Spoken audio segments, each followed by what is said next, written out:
Hello. Come on,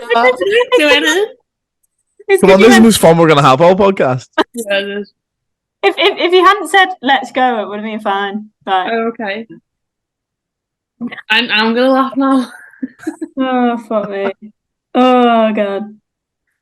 Hello, Okay. everyone, and welcome back to the RMTV Women's Podcast. This is episode 185. Today, I am joined by Andy Bell and Emma Sanders. This podcast is basically just going to be a big, massive rant about how much we didn't enjoy Sunday's match against Man United.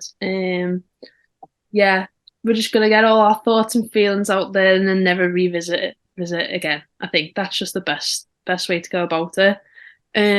But yeah, obviously not a very good start to the 2023 part of the season. Not how we wanted to start the year with Liverpool. But Emma, let's start with you first.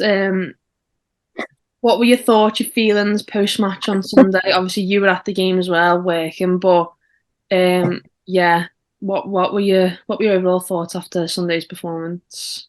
Nice, easy, simple question, that, Lauren. What's your overall feelings and thoughts?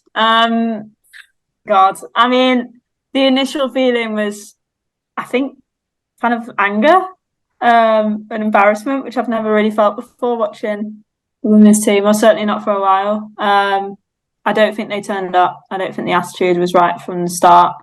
I think the manager made mistakes, but I think, that's kind of forgivable. But I think what isn't forgivable is, sort of players turning up and already starting the game as if they've lost it. There was no tackles going in. No one was making any runs.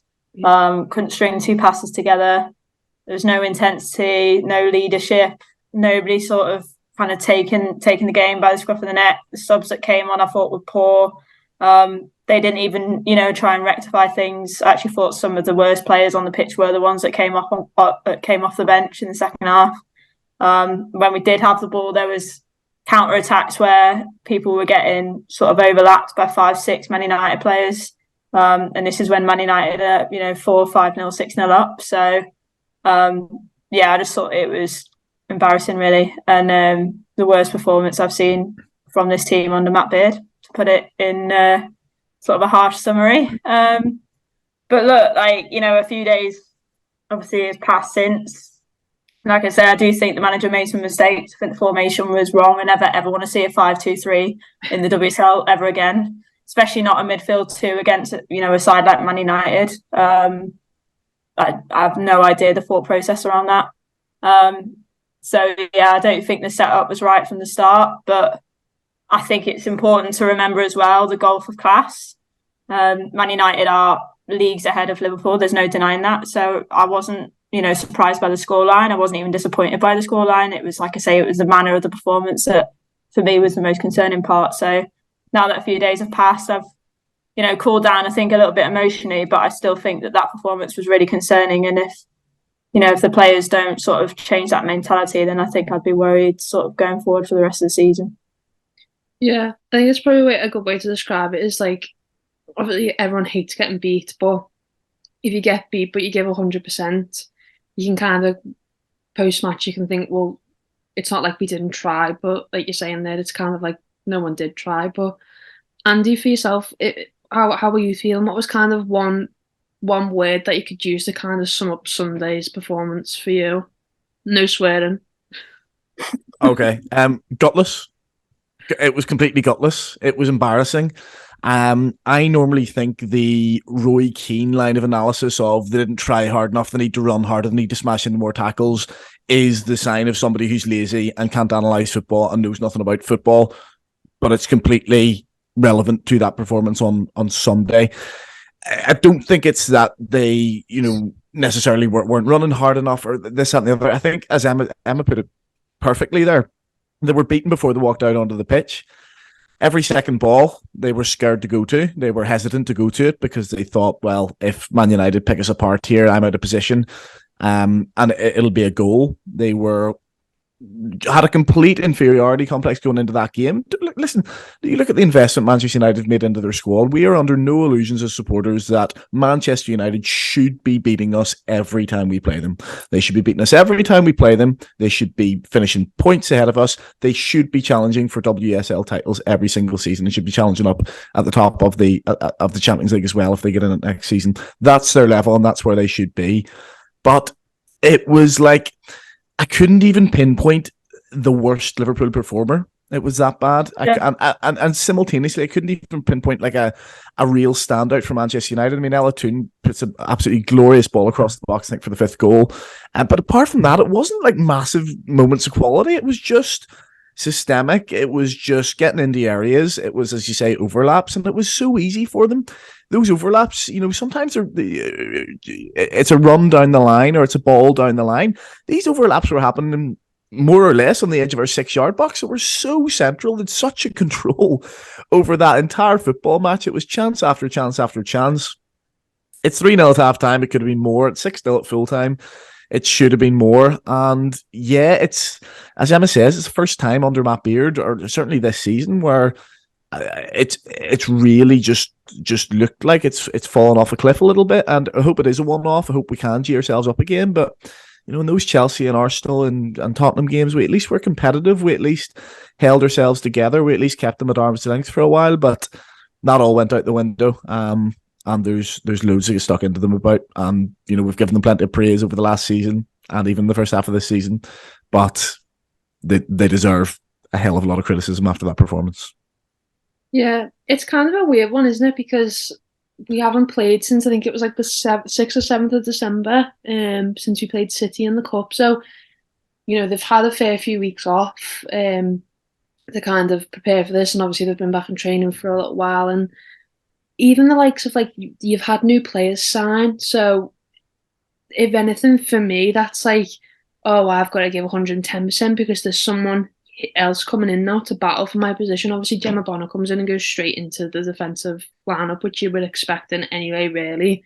But you've got new attacking players coming in who are going to be fighting for roles, and if you've got someone threatening your position, you've got to be thinking in your head, oh well, I've got to give everything out on the pitch, especially today against a good opposition like Man United. But it was kind of just a weird thing. Like, everyone has that thing, like, going back to work after you've been off for a while. Like, you're a bit, oh, I don't really want to, but you've got to. And then once you're there. But for me, it was kind of like no one wanted to be there on Sunday. I don't know whether that was kind of the same feeling for you, Emma. And obviously, you've kind of touched on that. But you'd think, wouldn't you, going into a new season against an opposition like Man United, which kind of is a derby when you think about Liverpool and Man United. There's a lot more at stake in those games than just the 3 points. Yeah, I think you've hit the nail on the head. What I will say is I'm aware, that there was issues with the training ground last week, as far as my understanding anyway, and that's no secret.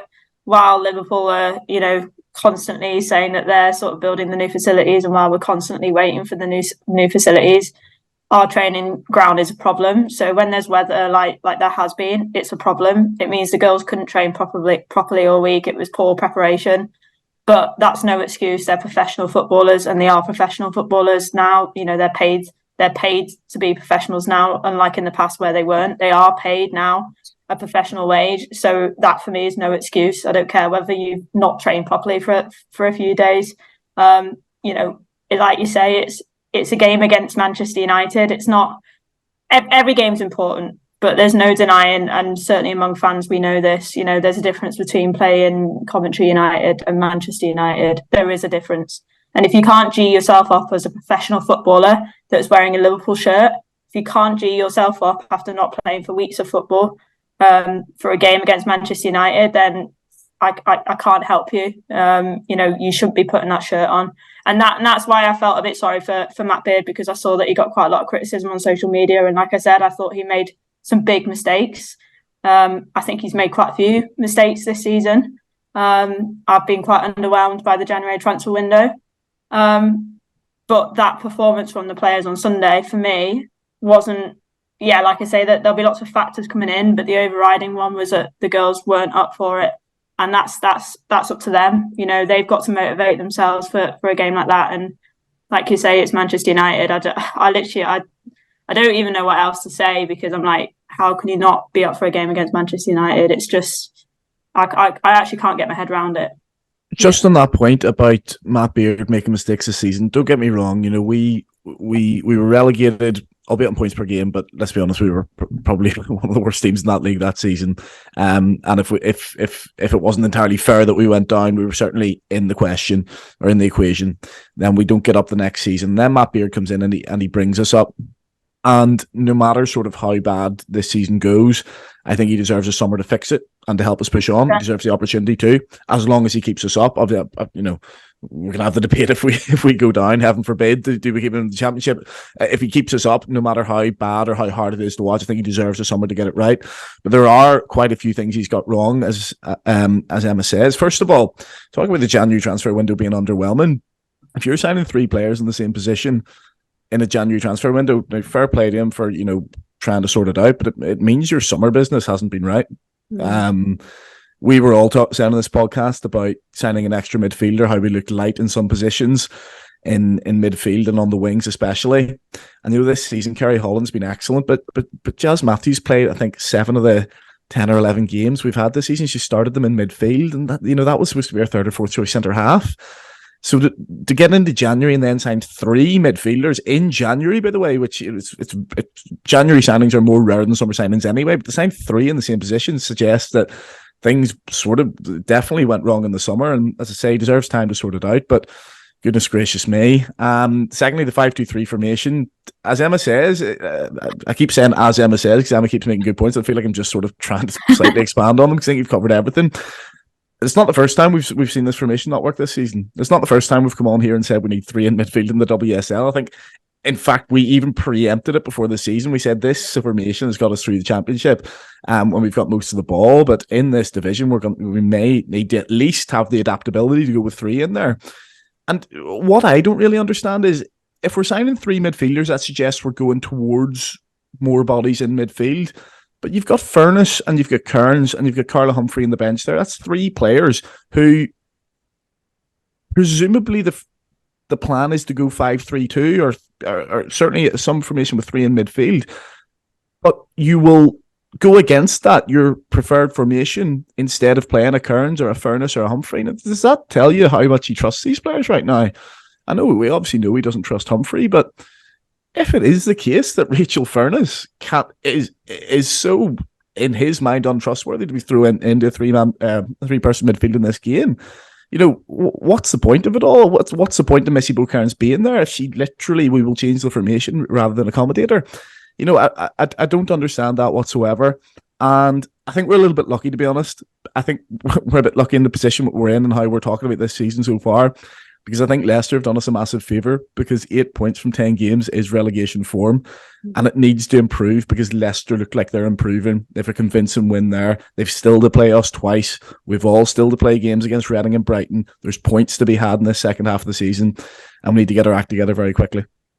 Yeah, sorry, I'll just jump in there because you mentioned Fernie. Lauren, I'm interested in your views on this, but she came on as a sub and she went up front and she won about 4 headers, which I don't think Jana Daniels did for the entire game. No. And you know, and I think Jana's done great for us this season. You know, she's not a starting striker, but she was poor on Sunday. She wasn't the only one. But again, like you say, you know, I completely agree with you there, Andy. He obviously didn't trust her in midfield for that game, but he obviously didn't trust her up front either. But again, that was a glaringly obvious choice for me. If, you know, with Kate Stengel not being there, against Manchester United, where you're not going to have the ball for 80% of the time, why would you not put on Rachel Furness up front? Like it, you know, especially earlier as well, when you're losing 3-0 at halftime, bring her on at halftime. It just, I don't know, like there was a lot of question marks for me over that, and I didn't really quite understand it, but yeah. Why wait until halftime to make the substitutions? Are we just being polite now? It was very obvious that wasn't going to work and it wasn't going to change until half-time. Why not just make it a 2-0? Took 2 players off in 30 minutes. Nobody could have complained. Yeah. The thing with that is, though, with like the whole Rachel Furness point, is like she's coming on at a time where she can't make an impact in a game because the game's already gone. No, one player can't change a 4-5-0, 6-0 scoreline, really. But also throwing someone on up front who can win those long balls in the air to then have no one to run onto those winning headers or to pick up the pieces after the winning header kind of is just like a pointless task, really. She's just fighting for a nothing ball. And a lot of the time that happened to Katie Stengel this season. She wins the header and half the time she's chasing her own header because you don't have that second player committing themselves forward to win those headers. That's what we've pointed out before, was like that's what we missed with Leanne Kiernan. Like she will that's the point of playing two up front, is you have Katie Stengel to win the header and you have Leanne Kiernan there ready to run for that ball. But if you're still going to play with the same tactics and expect Katie Stengel to win the header, nominate someone else to be like, you've got to follow that ball. If you think she's going to win the header, you've got to put 100% faith that she's going to win it and run onto it, because but that was the problem. There was no faith in them. Exactly.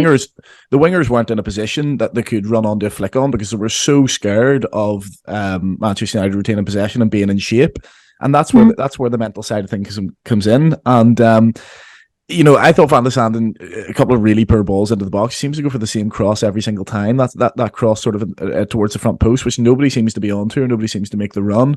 But I thought at least a couple of times she got down the wing and got something in and got us out of her own half.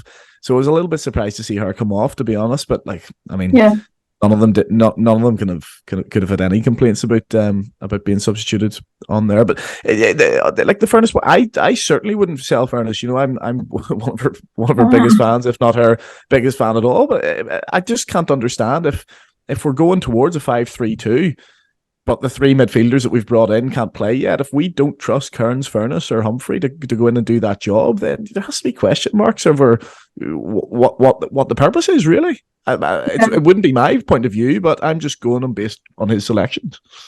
I do think it's important, isn't it, to kind of set the context of everything. Like, we've mentioned it, obviously Stengel being out was a huge miss. Obviously Kiernan being ruled out for most of the season, massive miss. Buying Shanice in the summer and then her not really being fit until kind of, the last month or so, and she's still not quite fully 90 minutes match fit, is she? That obviously has played a part. So, you can understand the frustrations for Beardy. But at the same time, it's these little examples where you think, well, he has got players there and he's not really using them. I do think Bo Kearns as well hasn't helped that in terms of her form. It's just dropped off massively since the championship. So I think, he was probably hoping to rely on her a little bit more. And she was one of those players who came off the bench. I remember there was a chance with not even a chance. There was an incident with about 5 minutes to go where I think Liverpool had like a 3-on-2, but it was like from Liverpool's half. And Bo Kearns had the ball on the left. She had the entire pitch to run into, and she just sort of jogged and then just gave up and just played the outside of the boot, a horrendous pass straight to the goalkeeper. That's what it was all game, Emma. It was right. It was to the goalkeeper over every single time. The game could have been played on a loop. You don't need to watch the 90 minutes. You could have played a 2-minute loop over and over and over again. It was complete Manchester United domination, us showing absolutely no ambition. And when we did get the ball, and the few times we did retain the ball, it was over the top to nobody, and Maria picked it up, and it was the same thing over and over again. Yeah. It was, honestly, my head was sore after watching it. It was that bad. Yeah. Well, that was it. And I just sort of looked at that incident, and then obviously, like you say, there was others, and I just thought there was just a lot of naivety. And I think that was the thing that concerned me the most, was I was like, this is a squad where there's actually quite a big bulk of them that were obviously in the WSL before getting relegated. The likes of Bo, the likes of Mel Lawley, Niamh Fahey, obviously Gemma Bonner from way back before. The list goes on. Fernie, obviously Lawsey. So there's a big bulk of those players who, it's not like they're coming into a new league. It's not like we're talking about Leicester when they got promoted 2-3 years ago. This is a Liverpool squad who've been there. They've got experience. Yes, the league has developed a hell of a lot more now, but I agree with what Andy said before, that Leicester's form and Leicester's result is sort of helping out the likes of Liverpool, Reading and Brighton. But obviously they went and won on the weekend as well, which didn't exactly help things. But Liverpool should have picked up points against Reading, should have picked up more points against Brighton, thrown away silly points earlier on in the season. And it's now got to the point where the form now means that these games coming up against Leicester and against Reading and against Brighton are absolute must-wins in order to stay in the league for me. I still think Liverpool will be fine. I'm not concerned. I think by next week we'll be, all happy and chirpy again about everything. But these are kind of errors and sort of naiveties, I think, that we're seeing far too often now, and it's gone on for a couple of months. I was kind of hoping that we would have shaken this off by now, and the fact that we haven't makes me think that something needs to change, or several need to change, and they need to change quickly. Yeah, and I think they need to change quickly because you're now going into Sunday and you're going to play Chelsea away from home, which obviously worked out very well for us at the beginning of the season, but not so confident now, and you can't be having another 6-0 defeat because that's not going to do anything to boost the morale of the squads. I mean, I feel like there's no doubt that Matt Beard would have made his thoughts very clear post-match on Sunday to the squad. And I think a lot of the players would have registered that as well. I think they would have, had a good week's training. But I mean, I don't think it does the best for someone's confidence when you're thinking, "Oh, I'm about to go and play Chelsea." Yeah, on Sunday, which you never know, but it just doesn't look good for us. But it's then, like you said, we play Chelsea again the week later, which is the FA Cup. But you then play Reading and you then play Leicester.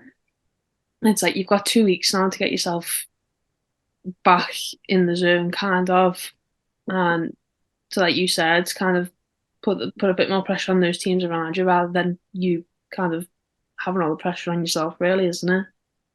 Just go back to basics. You're coming up against a team like Chelsea, like we did the first game of the season, where you're not going to have the ball, so you need to be organised, you need to be defensively solid, and you need to work your asses off. Yeah. You need to take. To carry a threat. That's the key thing, and that's what we do. And we went in the mindset to carry a threat. We carried a threat in that first game. Yeah, big time. I mean, look, if Katie Stengel's still not fit, then it's going to be a huge loss, and we're going to be limited on that sense. But if I just think at the very least, you've just got to at least be organised and work harder than them, because there's no denying they've got more quality. These Chelsea players can turn it on in 2-3 minutes, and they can go and score 2-3 goals, and there's nothing you can do about it. But if the girls turn out and they sort of look switched on and they look organised and they make themselves hard to beat, then I'll take that. Do you know what I mean? Because I think that will be a foundation going forward. And when you do come up against teams that are more sort of within Liverpool's level, the likes of Brighton and Reading, etc., then if you've got those foundations in place and that's become a good practice and that's become routine, then those performances and those points are easier to pick up then against opposition that is a bit more sort of likewise in terms of quality. Yeah, 100%. I hope we all feel better. I hope we've got some of our anger out and something off our chest. But yeah, I would not like to revisit that game again for the rest of the season. Let's just never go back to our memories. It didn't happen. Let's move on from it now. But yeah, thank you both for joining me for this week's podcast. Who knows about next week? Hopefully we're talking about a better performance, but we'll see. But yeah, thank you very much for watching. Remember to like the video, comment, subscribe to the channel, and we will see you all next time with a new video. Bye.